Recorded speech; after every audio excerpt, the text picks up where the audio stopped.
Welcome back to Flagrant Gaming, where you can find all things Call of Duty and gaming related. Please drop a like and subscribe if you are new around here. And without further ado, let's get into today's video. What's up, everybody? Welcome back to the channel. My name is Mike, aka Flagrant Gaming, and today we have an interesting video. Infinity Ward has dropped a surprise update for Call of Duty Modern Warfare. It is update 1.09, and they have posted the patch notes. So I want to go ahead and break down all of the major changes that this update has brought to the game, and hopefully this information is useful to you and helps you in your decision making in game in regards to what weapons you decide to choose to use and with other knowledge of what's going on. So first things first, let's talk about the 725 shotgun. This shotgun has plagued the community since day one. It is extremely overpowered, and now they have given it a second round of nerfing. And what they did was they gave it a small reduction to the base weapon damage range, and they significantly reduced the damage range added by attachments, as well as reducing the hip spread increase and reducing the effective range at hip fire. So what this means is the 725 will no longer one-shot somebody a mile away. It might not even two-shot them at medium range, which is awesome. It is right where I think it should be for a shotgun, in my opinion. It seems to be a lot more balanced than what it was. I'm sure there will be some fine-tuning adjustments later on down the road, but right now I've seen a huge change in the community in the last few games that I've played since the update. I've noticed that not everybody is running this gun anymore, especially on Shoot House. I've played games where literally every player on the enemy team was running the 725, which was awful, it was unbearable, and I would never wish that on my worst enemy. So I'm glad this gun got a nerf, and now people are starting to branch out and use other weapons and no longer ride the bandwagon for this one. Now, they also gave a nerf to the Model 680 shotgun. They gave it a slight reduction of damage range with all range extending attachments. And I think that they did this so that way people aren't just jumping from the 725 straight to the next OP shotgun, the Model 680. I think what they're trying to do is really make shotguns balance with the other weapons and not just have one be OP and then one gets nerfed and then the other one's OP and create a cycle of people just bouncing from gun to gun like that. I think right now, the ARs, SMGs, and shotguns are all right where they should be, so I'm very happy with this.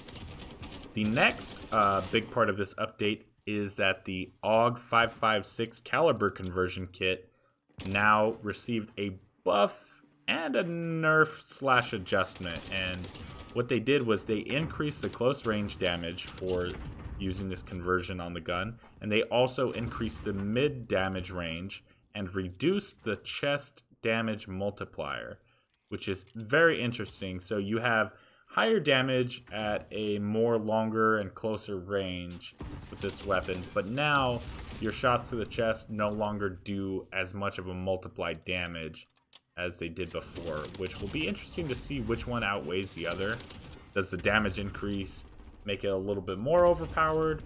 Does it make it a little more underpowered? It'll be very interesting. So I'm looking forward to trying to run this conversion kit and really seeing where the gun is at. I didn't notice a lot of people using the 556 conversion, which is basically changing it from the submachine gun version to the AR version, similar to the ABR in Black Ops 4 or the original OG AUG from Black Ops 1. So I definitely didn't see too many people running that version, but those are the changes that were made to it. The next portion of the patch notes goes on to talk about the fixes that they made for the missions and challenges that were not tracking for many players. I know I personally had one challenge that was win 5 objective game modes, and it would not track a single one no matter how many games that I won. So I'm very happy to see that they have fixed these, and I'm hoping that they continue to find the bug challenges and continue to fix them so that people can unlock what they've been trying to unlock. You know, it's very hard to grind for something if you know that your reward is just being held in front of you with no way to truly earn it because of a glitch. They also made a fix for a glitch where people could duplicate their kill streaks. I ran into this a ton in the last week or two, as many YouTube videos went up of showing how we can exploit the game and double up our kill streaks. And for example, I was in a game where somebody called in a chopper gunner, and I guess while they called in their chopper gunner, they did a quick class change and found a way to basically call in 2 chopper gunners back to back and completely destroyed my team, and it threw off the balance of the game, and it was not fun at all to be a part of. So I am very, very happy that they were able to fix this. They also fixed the CDL private match settings for Search and Destroy, where field upgrades were disabled. And so now if you want to play game battle style Search and Destroy like the pros, you can now do so with your field upgrades active. Overall, I'm very, very happy with this update. I'm glad that they made as many fixes as they did to the bugs and glitches and weapon balancing. I hope that they continue to update the game regularly. Hopefully weekly we can get these smaller updates. That would be amazing and ideal. I know that that's probably not realistic, and it'll be coming more like bi-weekly or every few weeks. But I do hope that they continue to keep this hands-on approach and listen to the community for our feedback.